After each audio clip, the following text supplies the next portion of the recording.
Hey everyone, so today we wanted to give you 2 simple tips to help you work with people experiencing shoulder pain. Okay, and what it comes down to is what you use to guide your assessment and your rehabilitation of the shoulder in terms of identifying the entry point to loading. Okay,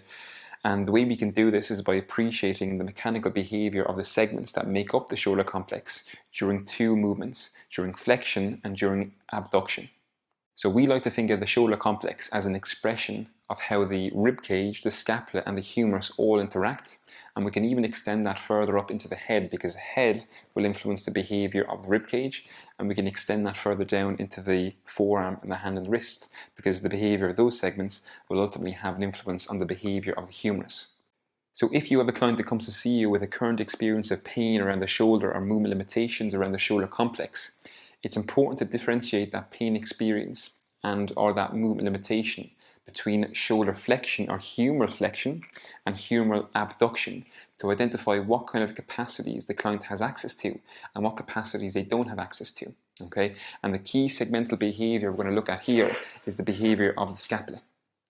So during humeral flexion or shoulder flexion, because the humerus is moving through the sagittal plane,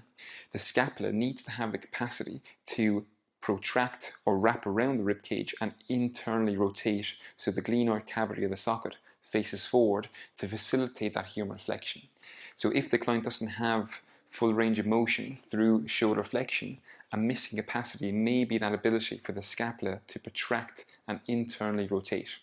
And if we compare this to humeral abduction, where the humerus moves in the frontal plane, we can appreciate that the scapula needs to have the capacity to bias external rotation and retraction, where the glenoid cavity faces laterally, or the socket faces laterally, to facilitate that range of motion. Okay, so if the client doesn't have access to that capacity, this may limit the available range of humeral abduction. So if your client is limited in shoulder flexion, typically what we go after first is the capacity to protract and internally rotate the scapula. And if the client is limited in humeral abduction, typically what we go after first is the capacity to retract and externally rotate the scapula. But if the client is limited in both flexion and abduction, what we tend to do clinically is still go after that protraction and internal rotation of the scapula first, because that protraction and internal rotation of the scapula allows the upper limb to express more degrees of freedom or more movement options to manage forces. Okay, and if we can teach the nervous system to manage forces across that upper limb early on, what we find is that has a positive impact on other ranges of motion as well.